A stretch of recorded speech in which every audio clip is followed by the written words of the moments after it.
Corona महामारी के संबंध में एक सीए छात्रा का सीए इंस्टीट्यूट को सुझाव देना उसे ही भारी पड़ गया, लेकिन अदालत ने छात्रा को राहत प्रदान की है। राजस्थान उच्च न्यायालय ने आईसीएआई यानी institute of chartered accounts of India की जमकर खिंचाई की है। साथ ही हाईकोर्ट ने लताड़ लगाते हुए आईसीएआई को छात्रा का परिणाम रोकने के लिए फटकारा है और आलोचना को सकारात्मक लेने की नसीहत भी दी है। सीए इंस्टीट्यूट यानी institute of chartered accounts of India ने उस छात्रा का परिणाम रोकते हुए उसे ईमेल किया था।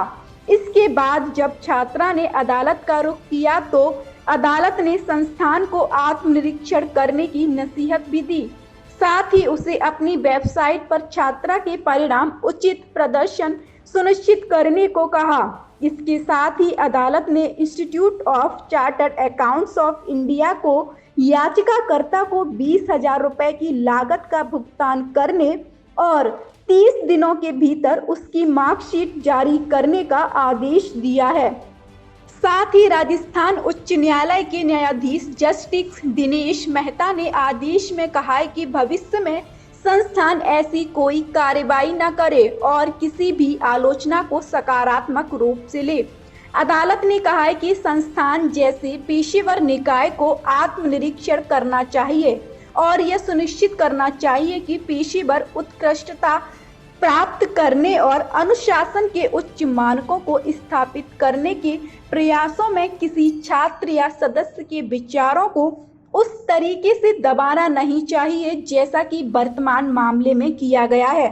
मामले के अनुसार याचिकाकर्ता ऋषा लोढ़ा इस साल जनवरी में सीए इंटरमीडिएट की परीक्षा में शामिल हुई थी। परीक्षा के लिए उपस्थित होने से पहले उसने संस्थान को एक ईमेल भेजा जिसमें कोरोना स्थिति पर प्रकाश डाला था और चिंता जताते हुए कहा कि यदि परीक्षाएं आयोजित की जाती हैं तो इससे संक्रमण के मामले में तेजी से वृद्धि हो सकती है।